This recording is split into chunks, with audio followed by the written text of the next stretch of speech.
पंडित रघुनाथ जी ने दूसरों की मदद करने की कोशिश में एक ऐसे जिन्न से टक्कर ले ली जिसने उनकी पत्नी को मौत के घाट उतार दिया। क्या अब वो अपने बच्चों की जान बचा पाएंगे? इस कहानी की शुरुआत होती है भटपुरा गांव में। आज से करीब 60 साल पहले एक ऐसा समय था, इस गांव में रहते थे पंडित रघुनाथ, जिनका नाम आसपास के गांवों में एक सिद्ध तांत्रिक और योगी के रूप में गूंजता था। रघुनाथ की कालिका हवेली गांव की सबसे डरावनी और धनवान हवेली थी। आसपास के 50 गांवों में उनकी बराबरी कोई नहीं कर सकता था। लेकिन रघुनाथ की असली ताकत उनका धन नहीं, उनकी साधना थी। वो गांव वालों की हर परेशानी में उनके साथ खड़े रहते थे, चाहे किसी के घर में भूत प्रेत का साया हो या कोई अजीब सी बीमारी। रघुनाथ अपनी सिद्धियों से हर मुसीबत का हल निकाल लेते थे। रघुनाथ की पत्नी थी सावित्री, एक ऐसी महिला जिसका दिल सोने से भी ज्यादा साफ था। उनके 4 बच्चे थे, 2 बेटे अर्जुन और विक्रम और 2 बेटियां गंगा और यमुना। रघुनाथ का एक करीबी दोस्त भी था भैरव। भैरव भी एक तांत्रिक था और वो रघुनाथ के साथ मिलकर लोगों की मदद करता था। जहां रघुनाथ शांत और सहनशील थे, वहीं भैरव में एक अजीब सा घमंड था। एक दिन गांव में हलचल मच गई। पड़ोस के गांव से एक परिवार रघुनाथ के पास आया। उनके चेहरे पर डर और बेबसी साफ झलक रही थी। परिवार के मुखिया रामलाल ने रघुनाथ को बताया कि उनकी बेटी लक्ष्मी के साथ कुछ अजीब हो रहा है। लक्ष्मी, जो पहले हमेशा हंसती खेलती रहती थी, अब रात रात भर चीखती थी। उसकी आवाज किसी और की तरह लगती थी और वो ऐसी बातें कहती थी जो सुनकर परिवार वालों के रोंगटे खड़े हो जाते थे। रामलाल ने रघुनाथ के सामने हाथ जोड़कर कहा, पंडित जी, हमारी बेटी पर किसी ने काला जादू कर दिया है। लोग कहते हैं कि उसे किसी जिन्न ने अपने कब्जे में ले लिया है। आप ही हमारी आखिरी उम्मीद है। रघुनाथ ने रामलाल को भरोसा दिलाया और कहा, चिंता मत करो, मैं और भैरव मिलकर तुम्हारी बेटी को इस मुसीबत से निकाल लेंगे। भैरव भी वहाँ मौजूद था। उसने आत्मविश्वास से कहा, हाँ पंडित जी, ये कोई बड़ी बात नहीं है। हमारी ताकत के आगे कोई जिन्न टिक नहीं सकता। रघुनाथ ने भैरव की ओर देखा और हल्का सा मुस्कुराया। उन्हें भैरव का ये घमंड भरा लहजा अच्छा नहीं लगा, लेकिन उन्होंने कुछ कहा नहीं। उस रात रघुनाथ और भैरव ने कालिका हवेली के पूजा कक्ष में एक विशेष तांत्रिक पूजा की तैयारी शुरू की। लक्ष्मी को हवेली में लाया गया। उसकी आंखें लाल थीं और वो बार बार अजीब सी आवाजें निकाल रही थीं। पूजा शुरू हुई। रघुनाथ ने अपने सिद्ध मंत्रों का जाप शुरू किया। घंटों की कठिन साधना के बाद हवेली में एक अजीब सी हलचल हुई। हवाएं तेजी से चलने लगीं। लक्ष्मी के शरीर से एक काली परछाई निकली। उसने एक भयानक रूप धारण किया, जिसकी आंखें लाल थीं और चेहरा डरावना था। उसकी आवाज इतनी भारी थी कि हवेली की दीवारें थरथरा गईं। तुमने मुझे इस शरीर से निकाल तो दिया पंडित, उसने कहा, लेकिन ये तुम्हारी जिंदगी की सबसे बड़ी भूल थी। मैं तुम्हें और तुम्हारे खानदान को कभी चैन से नहीं जीने दूंगा। ये हवेली अब मेरा ठिकाना है। ये कहकर वो जिन्न हवेली के अंधेरे कोनों में कहीं गायब हो गया। रघुनाथ का दिल जोर जोर से धड़क रहा था, लेकिन उनकी साधना पर उन्हें गर्व था। उन्होंने सोचा कि उनकी शक्तियां इस जिन्न को जरूर हरा देंगी। उन्होंने भैरव की ओर देखा, जो चुपचाप खड़ा था। भैरव के चेहरे पर डर साफ दिख रहा था। उन्होंने कहा, भैरव, डरने की कोई बात नहीं। हमारी साधना और गुरुजी का आशीर्वाद हमारे साथ है। ये जिन्न चाहे जितना शक्तिशाली हो, हम उसे हरा देंगे। लेकिन रघुनाथ के इस आत्मविश्वास के पीछे एक अनजाना डर छुपा था। उन्हें नहीं पता था कि वो जिस जिन्न से टक्कर ले रहे हैं, वो उनकी जिंदगी को हमेशा के लिए बदल देगा। कालिका हवेली की दीवारों में अब एक अजीब सी सनसनी बस गई थी। उस रात जब जिन्न ने रघुनाथ और भैरव को धमकी दी थी, तब से हवेली का माहौल बदल सा गया था। रघुनाथ अपनी सिद्धियों पर अटूट विश्वास रखने वाले उस जिन्न की धमकी को एक खोखली चुनौती मान रहे थे, लेकिन उनके दिल के किसी कोने में एक हल्का सा डर जन्म ले चुका था, जिसे वो अपने सामने स्वीकार नहीं करना चाहते थे। दिन बीतते गए। एक रात जब परिवार रात का खाना खा रहा था, सावित्री ने अचानक अपनी थाली नीचे रख दी। उसका चेहरा पीला पड़ गया था। रघुनाथ, उसने धीमी आवाज में कहा, मुझे लगता है कोई मुझे हर वक्त देख रहा है, जैसे कोई मेरे पीछे खड़ा हो, मेरी हर हरकत को नोट कर रहा हो। रघुनाथ ने उसका हाथ थाम कर कहा, सावित्री, ये सब तुम्हारा वहम है। हमारी हवेली में गुरुजी की कृपा से बना सुरक्षा चक्र है। कोई बुरी शक्ति यहाँ नहीं आ सकती। लेकिन सावित्री की आंखों में डर साफ दिख रहा था। उस रात जब परिवार सोने गया, सावित्री ने अपने बच्चों अर्जुन, विक्रम, गंगा और यमुना को अपने पास बुलाया और उन्हें गले लगाकर देर तक चुपचाप बैठी रही, जैसे कोई अनजाना खतरा उसे सता रहा हो। अगली सुबह सूरज की पहली किरणों ने हवेली के आंगन को रोशन तो किया, लेकिन सावित्री के चेहरे पर वो चमक गायब थी। वो बिस्तर पर पड़ी थी। उसका शरीर तेज बुखार में तप रहा था। उसकी आंखें खाली खाली सी थीं, जैसे उसकी आत्मा कहीं और भटक रही हो। रघुनाथ घबरा गए। उन्होंने तुरंत अपनी साधना शुरू की। हर उस मंत्र का जाप किया जो वो जानते थे। उन्होंने हवेली के पूजा कक्ष में हवन किया। सावित्री के चारों ओर रक्षा मंत्रों से एक चक्र बनाया, लेकिन कुछ भी काम नहीं आया। सावित्री की सांसें धीरे धीरे कमजोर होती गईं। उसने रघुनाथ का हाथ पकड़ा और बस इतना कहा, उन्हें बचा लेना, हमारे बच्चों को। और फिर दोपहर ढलते ढलते सावित्री की सांसें थम गईं। रघुनाथ का दिल टूट गया। वो एक सिद्ध तांत्रिक थे, लेकिन वो अपनी पत्नी को नहीं बचा पाए। हवेली में मातम छा गया। अर्जुन और विक्रम अपने पिता के पास बैठे रो रहे थे। गंगा और यमुना, जो अभी छोटी थीं, अपनी माँ की मौत को समझ ही नहीं पा रही थीं। गांव वाले इकट्ठा हुए। सावित्री का अंतिम संस्कार हुआ, लेकिन रघुनाथ के मन में एक सवाल बार बार उठ रहा था, क्या ये उसी जिन्न का काम था? अंतिम संस्कार के बाद भैरव रघुनाथ के पास आया। उसने धीरे से कहा, ये उसी जिन्न का काम है। मैंने तुमसे कहा था कि वो साधारण नहीं था। हमें अब उससे निपटना होगा, वरना वो तुम्हारे पूरे परिवार को खत्म कर देगा। रघुनाथ का गुस्सा भड़क उठा। अगर ये उस जिन्न का काम है तो मैं उसे इस हवेली से निकाल कर ही दम लूंगा। मैंने पहले भी ऐसी ताकतों को हराया है और इसे भी हराऊंगा। वो हवेली के पूजा कक्ष में घंटों बैठे रहे। अपने मंत्रों और सिद्धियों के जरिए उस जिन्न को खोजने की कोशिश करते रहे, लेकिन जिन्न कहीं नजर नहीं आया। फिर भी हवेली में कुछ बदल गया था। रात के सन्नाटे में अब अजीब सी आवाजें गूंजने लगी थीं। कभी किसी के चलने की आहट, कभी किसी के बोलने की आवाज। गंगा, जो अपनी माँ की मौत से सदमे में थी, ने एक रात अपने कमरे में एक काली परछाई देखी। वो दीवार पर नाच रही थी, जैसे कोई उसे ताने मार रहा हो। उसने डरते हुए अपने पिता को बताया, लेकिन रघुनाथ ने इसे बच्चे का डर मानकर टाल दिया। गंगा, बेटी, डरने की कोई बात नहीं, मैं तुम्हारे साथ हूँ। लेकिन गंगा की आंखों में डर गहराता जा रहा था। यमुना, जो सबसे छोटी थी, ने एक रात अपने सपने की बात बताई। पापा, मुझे हर रात एक लंबा सा आदमी दिखता है। वो सफेद कपड़ों में लिपटा होता है और उसकी आंखें लाल होती हैं। वो मुझसे कहता है, तू अगली है। रघुनाथ का दिल धक से रह गया। वो समझ गए थे कि ये कोई साधारण सपना नहीं था। जिन्न ने उनकी हवेली को अपना ठिकाना बना लिया था और अब वो उनके परिवार को निशाना बना रहा था। रघुनाथ ने अपने बच्चों को अपने पास रखना शुरू किया। उन्होंने हवेली के पूजा कक्ष में एक शक्तिशाली रक्षा चक्र बनाया, जिसमें वो अपने बच्चों को रात में सोने के लिए लाने लगे। उन्होंने रात में ध्यान लगाया, अपने गुरु से मार्गदर्शन मांगा। एक रात जब वो गहरे ध्यान में डूबे थे, स्वामी शिवदास उनके सपने में प्रकट हुए। उनकी आंखों में गंभीरता थी। उन्होंने कहा, तूने एक ऐसी ताकत को चुनौती दी है जो तेरी साधना से कहीं ज्यादा शक्तिशाली है। ये जिन्न तेरे पुराने कर्मों का हिसाब लेने आया है, और भैरव,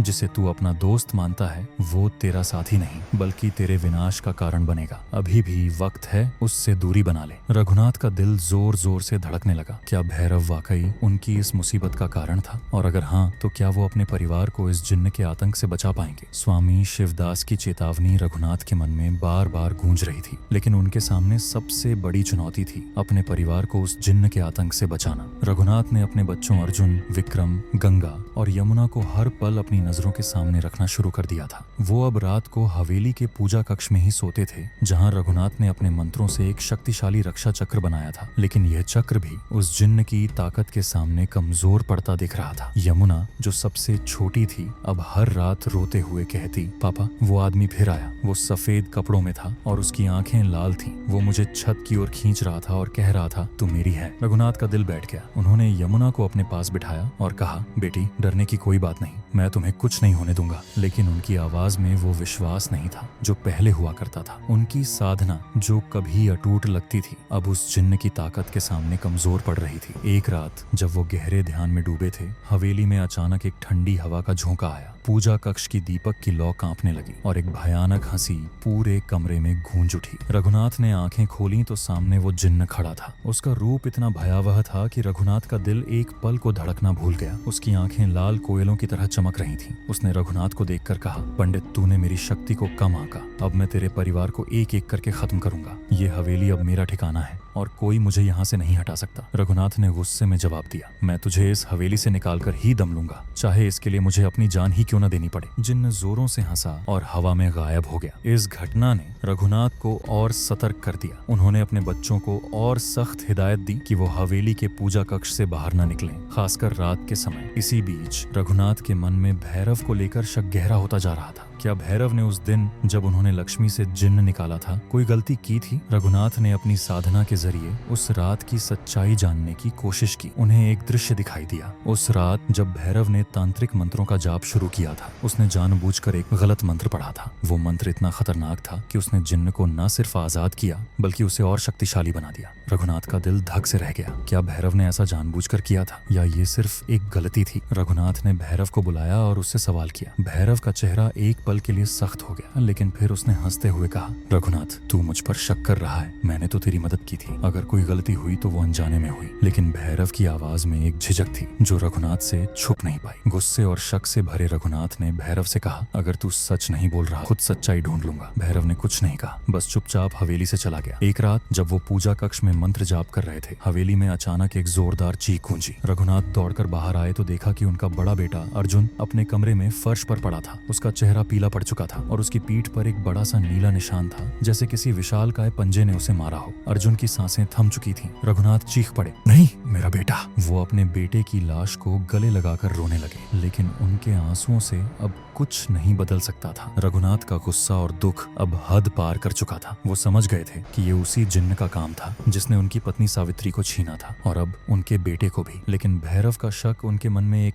जहर की तरह फैल रहा था। क्या उनकी इस त्रासदी के पीछे सिर्फ जिन्न था या भैरव की कोई गहरी साजिश? रघुनाथ ने ठान लिया कि वो इस रहस्य को सुलझाएंगे, लेकिन क्या वो अपने बचे हुए बच्चों को इस जिन्न के आतंक से बचा पाएंगे या ये हवेली उनकी कब्र बन जाएगी? अर्जुन की मौत ने रघुनाथ को तोड़ दिया था, लेकिन उनके दिल में अब गुस्सा और दृढ़ संकल्प भी उतना ही प्रबल था। सावित्री और अर्जुन को खोने का दर्द उनके सीने में चाकू की तरह चुभ रहा था, लेकिन उनके पास अभी भी विक्रम, गंगा और यमुना थे, जिन्हें बचाना उनकी जिंदगी का एकमात्र मकसद बन चुका था। भैरव पर उनका शक अब और गहरा हो गया था। स्वामी शिवदास की चेतावनी और उनकी साधना में दिखा वो दृश्य जिसमें भैरव ने गलत मंत्र पढ़कर जिन्न को शक्तिशाली बनाया था, क्या भैरव ने वाकई जानबूझकर ऐसा किया था? और अगर हाँ, तो उसका मकसद क्या था? रघुनाथ का मन इन सवालों से जूझ रहा था। वो जानते थे कि जिन्न अब उनके परिवार को पूरी तरह अपने चंगुल में लेने की कोशिश कर रहा था। गांव वालों के बीच भी कालिका हवेली को लेकर दहशत फैलने लगी थी। इसी बीच भैरव एक दिन अचानक हवेली लौट आया। उसका चेहरा पश्चाताप से भरा हुआ था और उसने रघुनाथ के सामने हाथ जोड़कर कहा, रघुनाथ, मैंने उस दिन गलती की थी। मुझे नहीं पता था कि मेरे मंत्र उस जिन्न को और शक्तिशाली बना देंगे। मैं तुम्हारी मदद करना चाहता हूँ। रघुनाथ ने उसकी आंखों में देखा, लेकिन उनमें वो पुराना भरोसा नहीं था। फिर भी उन्होंने भैरव को माफ करने का फैसला किया और कहा, ठीक है भैरव, हम दोनों मिलकर इस जिन्न को हवेली से निकालेंगे, लेकिन अगर तूने फिर से कोई गलती की तो मैं तुझे कभी माफ नहीं करूंगा। और दोनों ने मिलकर पूजा की तैयारी शुरू की। उस रात हवेली के पूजा कक्ष में एक भारी सन्नाटा था। रघुनाथ और भैरव ने हवन शुरू किया। मंत्रों का जाप तेज हो गया और हवा में एक अजीब सी ठंडक छा गई। लेकिन जैसे ही पूजा अपने चरम पर पहुंची, हवेली में अचानक अंधेरा छा गया और जिन्न फिर से प्रकट हुआ। उसका रूप और भी डरावना था। उसके सफेद कपड़े हवा में लहरा रहे थे और उसकी लाल आंखें रघुनाथ और भैरव को घूर रही थीं। उसने हंसते हुए कहा, तुम दोनों मिलकर भी मुझे नहीं रोक सकते। तुमने मेरी शक्ति को कम आंका और अब तुम्हारे बच्चे मेरे होंगे। रघुनाथ ने अपनी सारी शक्ति लगाकर जिन्न को रोकने की कोशिश की, लेकिन वो हंसते हुए हवा में गायब हो गया। पूजा कक्ष में सन्नाटा छा गया। भैरव का चेहरा पीला पड़ चुका था और रघुनाथ का मन डर और गुस्से से भर गया था। उन्हें अब यकीन हो गया था कि जिन्न को रोकना उनकी साधना के बस से बाहर था, लेकिन सबसे ज्यादा उन्हें भैरव पर शक हो रहा था। क्या भैरव ने फिर से कोई गलती की थी या ये सब उसकी साजिश का हिस्सा था? रघुनाथ ने भैरव को देखा और कहा, भैरव, अगर तूने मुझसे कुछ छुपाया है तो मैं उसे ढूंढ निकालूंगा। भैरव ने कुछ नहीं कहा, बस सिर झुकाकर चुपचाप वहां से चला गया। भैरव की सच्चाई ने रघुनाथ के दिल में गुस्से की आग भड़का दी थी। उनकी साधना ने खुलासा कर दिया था कि भैरव ने लालच में आकर एक काली पूजा की थी, जिसने जिन्न को न सिर्फ शक्तिशाली बनाया बल्कि उसे कालिका हवेली से हमेशा के लिए बांध दिया। रघुनाथ का मन गुस्से, दुख और लाचारी से भरा हुआ था, लेकिन वो जानते थे कि अब पीछे हटने का कोई रास्ता नहीं था। उन्हें अपने बच्चों को बचाना था और इसके लिए उन्हें भैरव और उस जिन्न दोनों का सामना करना था। रघुनाथ ने फैसला किया कि वो भैरव को हवेली में बुलाएंगे और उसकी सच्चाई सबके सामने लाएंगे। अगले दिन भैरव हवेली में आया। उसका चेहरा शांत था, लेकिन उसकी आंखों में एक अजीब सी चमक थी जो रघुनाथ से छुप नहीं पाई। रघुनाथ ने उसे पूजा कक्ष में बुलाया और सख्त लहजे में कहा, भैरव, अब सच बोल, उस रात तूने क्या किया था? तूने जानबूझकर उस जिन्न को शक्तिशाली क्यों बनाया? रघुनाथ, तू मुझ पर गलत इल्जाम लगा रहा है। मैंने तो तेरी मदद की थी। लेकिन रघुनाथ ने अपनी साधना की शक्ति से उस रात का दृश्य फिर से सामने ला दिया। भैरव की आंखें सिकुड़ गईं और उसका चेहरा पीला पड़ गया। भैरव ने कांपती आवाज में कहा, मैंने वो काली पूजा की थी। मैं तेरी दौलत और कालिका हवेली पर कब्जा करना चाहता था। मुझे लगा कि अगर तेरा परिवार खत्म हो जाए तो ये सब मेरा हो जाएगा, लेकिन मुझे नहीं पता था कि वो जिन्न इतना शक्तिशाली हो जाएगा। रघुनाथ का खून खौल उठा। तूने मेरे परिवार को बर्बाद कर दिया, मेरी सावित्री, मेरे बेटों को छीन लिया और अब तू माफी मांग रहा है। लेकिन भैरव ने सिर झुका लिया और कहा, मुझे माफ कर दे रघुनाथ, मैं अब तेरी मदद करूंगा। रघुनाथ ने उसे धक्का मारकर हवेली से बाहर निकाल दिया और कहा, अब मैं अकेले इस जिन्न से लड़ूंगा। तूने जो किया उसका हिसाब तुझे जिंदगी भर देना होगा। रघुनाथ ने अपनी सारी सिद्धियां एकत्र की और एक आखिरी तांत्रिक यज्ञ की तैयारी शुरू की और अपनी सारी शक्ति उस यज्ञ में झोंक दी। वो जानते थे कि उनकी आखिरी कोशिश थी। रात गहरी होती गई और पूजा कक्ष में हवन की आग की लपटें ऊंची उठने लगीं। मंत्रों की गूंज हवेली के हर कोने में फैल रही थी। तभी अचानक हवेली में एक ठंडी हवा का झोंका आया और एक भयानक हंसी हवेली में गूंज उठी। जिन्न फिर से प्रकट हुआ। उसका रूप अब और भी डरावना था और उसकी लाल आंखें रघुनाथ को घूर रही थीं। पंडित, उसने गरजते हुए कहा, तूने मेरे साथ खेलने की गलती की, अब तेरी बेटियां भी मेरी होंगी। रघुनाथ ने अपनी सारी शक्ति लगाकर जिन्न को उस रक्षा चक्र में कैद करने की कोशिश की। मंत्रों की गूंज और तेज हो गई और हवेली की दीवारें कांपने लगीं। गंगा और यमुना डर के मारे एक दूसरे से लिपट गईं, लेकिन इस बार रघुनाथ ने हार नहीं मानी। उन्होंने अपने गुरु स्वामी शिवदास का आह्वान किया और उनकी साधना की शक्ति से हवेली में एक चमकदार रोशनी फैल गई। जिन्न चीखने लगा जैसे उसकी ताकत कमजोर पड़ रही हो। आखिरकार कई घंटों की जंग के बाद रघुनाथ ने अपनी सारी ऊर्जा लगाकर जिन्न को हवेली के एक प्राचीन तहखाने में कैद कर दिया। लेकिन इस प्रक्रिया में उनकी सारी शक्ति खत्म हो गई। वो कमजोर पड़ गए और उनका शरीर थर थर कांपने लगा। अगले कुछ दिन रघुनाथ बीमार रहे। उनकी साधना ने उन्हें बचा तो लिया, लेकिन उनकी जान अब उनके शरीर में नहीं बची थी। एक रात उन्होंने गंगा और यमुना को अपने पास बुलाया। उनकी आंखों में आंसू थे। उन्होंने कमजोर आवाज में कहा, मैंने तुम्हें बचा लिया, लेकिन अब तुम्हें ये हवेली छोड़नी होगी। यहाँ जो दौलत है उसे कभी मत छूना,